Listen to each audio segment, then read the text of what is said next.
सास का घूंघट पार्ट 3। अब तक हमने देखा कि देविका की हालत बहुत नाजुक है, लेकिन घर के आदमी उसे डॉक्टर के पास नहीं जाने दे रहे हैं और जोगिंदर ने घर के मेन गेट पर बहुत बड़ा ताला लगा दिया है।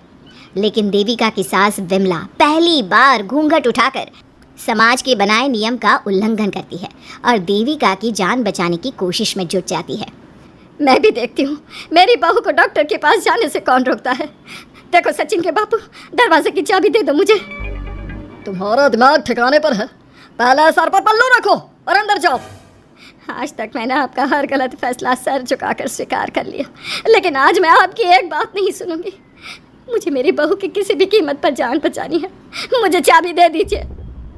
पिताजी, माँ ठीक बोल रही है, चाबी दे दीजिए ना, नहीं तो देविका नहीं बचेगी। देविका मरती है तो मर जाए, लेकिन यह दरवाज़ा नहीं खुलेगा। तुम सारी औरतों को इस देविका नाम की बीमारी ने पागल कर दिया है और इस बीमारी का अच्छी तरह से इलाज करना आता है मुझे। वीना बेटी, सुजाता बहू, जाओ अंदर से देविका को लेकर आओ। विमला ये बोलकर अपने पति के हाथ से चाबी छीन लेती है। तभी महेंद्र विमला का हाथ पकड़कर चाबी विमला से छीन लेता है। भाभी, घर के मर्दों से टक्कर लेकर आप अच्छा नहीं कर रही हो, ये इस घर के संस्कार नहीं है। महेंद्र की बात सुनकर कम्मू अपने पति के हाथ से चाबी छीनकर कहती है, इस घर के संस्कार क्या है हम अच्छी तरह से जान गए हैं। आज इस घर का दरवाज़ा खुलकर रहेगा और देविका डॉक्टर के पास जाकर रहेगी। भाभी, ये लो दरवाज़ा खोलो। विमला ताला खोल देती है। तभी वीना और सुजाता देविका को लेकर आ जाती हैं। घर की सारी औरतें देविका को लेकर घर से जा रही होती है कि तभी सुजाता का पति मोहन उससे कहता है, सुजाता, तुम देविका को लेकर इस घर से निकल तो रही हो, लेकिन याद रखना, अगर तुमने एक कदम भी बाहर निकाला तो वापस इस घर में मत आना। मैं देविका के साथ अस्पताल भी जाऊंगी और वापस इस घर में भी आऊंगी। देखती हूँ कौन रोकता है मुझे। देखता हूँ कैसे इस घर के अंदर कदम रखती हो और कौन तुम्हारी मदद करता है। कानून मेरी मदद करेगा और कारट के दरवाजे हर नागरिक के लिए खुले हैं। मोहन को अपनी पत्नी से इस तरह बात करता देख कल्याण वीना से कहता है, वीना, तुमने देविका का साथ देकर अच्छा नहीं किया। अगर तुम अभी भी इसके साथ गई तो अपना और मेरा रिश्ता खत्म समझना। मुझे कोई फर्क नहीं पड़ता, तुमने आज तक किया ही क्या है मेरे लिए। तुम खुद घर जमाई बनकर मेरे घर में रह रहे हो, कभी 100 रुपये की साड़ी दिलाई है मुझे। मेरे आने से पहले मेरा घर छोड़कर निकल जाना, समझे।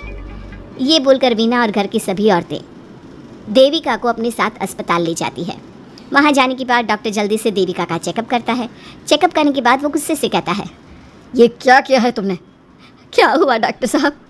आपकी बहू की इतनी ज़्यादा हालत ख़राब है और उन्हें चोट भी लगी है, फिर भी आपने उन्हें हॉस्पिटल लाने में इतना लेट कर दिया। आपको 3 दिन पहले ही इन्हें हॉस्पिटल में एडमिट करवाना चाहिए था। हमसे गलती हो गई डॉक्टर साहब, लेकिन आप जल्दी कुछ करिए, हमारी बहू और उसके बच्चे को बचा लीजिए। देखिए, अभी कुछ भी कह पाना मुश्किल है। हम माँ और बच्चे में से किसी एक को ही बचा सकते हैं। आप सोच लो किसे बचाना है। डॉक्टर साहब, आप देविका को बचाइए, उससे कुछ नहीं होना चाहिए। देखिए, हमें देविका का ऑपरेशन करना पड़ेगा। आप इनके पति को बुलाइए, हमें कुछ पेपर पर साइन करवाने हैं। डॉक्टर की बात सुनकर सभी औरतें सोच में पड़ जाती हैं। तभी वीना कहती है, डॉक्टर साहब, इनके पति नहीं आ सकते, ये इनकी सास है विमला देवी, आप इनसे साइन करवा लीजिए। लेकिन पेशेंट की हालत इतनी नाजुक है, इनके पति है कहाँ? वो अपने आदमी होने का धर्म निभा रहा है, पति धर्म के बारे में उसे कुछ नहीं पता। डॉक्टर साहब, वो नहीं आएगा, क्या क्या करना है आप मुझे बताइए। थोड़ी देर बाद डॉक्टर देविका का ऑपरेशन शुरू कर देते हैं। जब वो ऑपरेशन थिएटर से बाहर आते हैं तो कहते हैं, आप लोगों की किस्मत अच्छी है, देविका भी सुरक्षित है और उसका बच्चा भी। डॉक्टर, बेटा हुआ है या बेटी? बेटा हुआ है। सब लोग बहुत खुश होते हैं।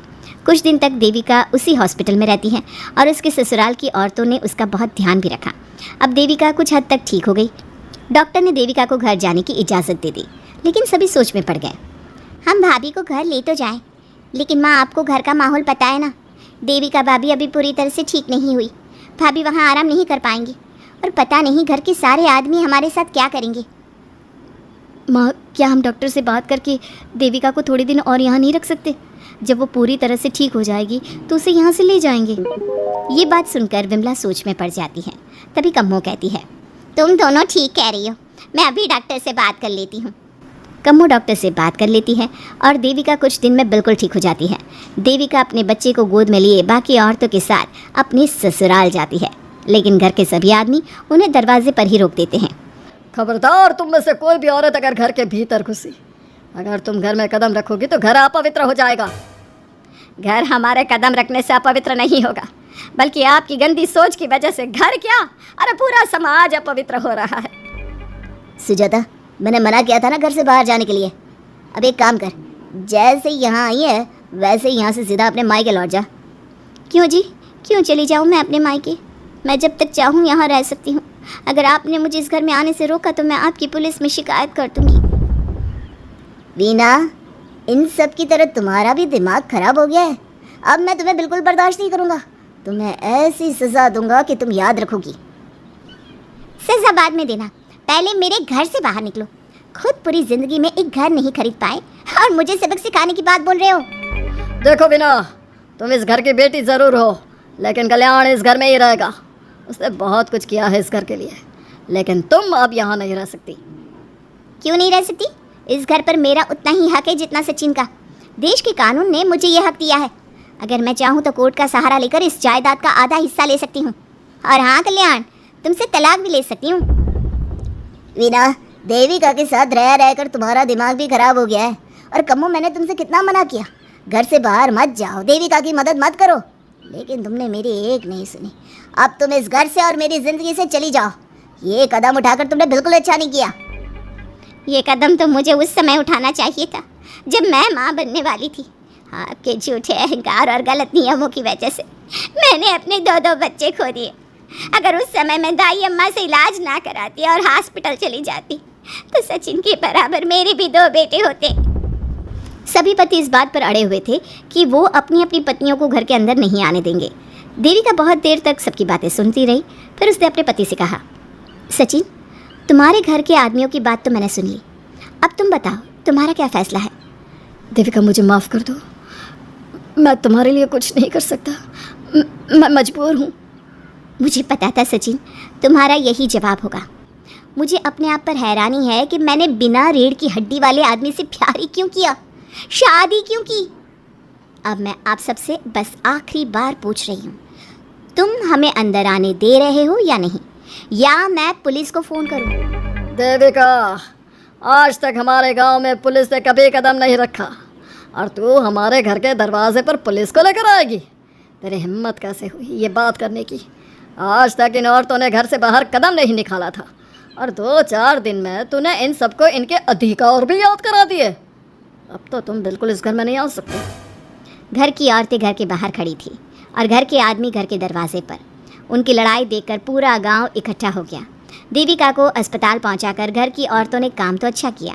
इस काम से देविका और उसके बच्चे की जान भी बच गई, लेकिन इनकी जान बचाने की कीमत घर की औरतों को कैसे चुकानी होगी, इसके लिए आपको आने वाला एपिसोड देखना होगा। और हमारे प्यारे दर्शकों, हमें कमेंट करके ज़रूर बताइए कि देविका के साथ बाकी औरतों को क्या करना चाहिए।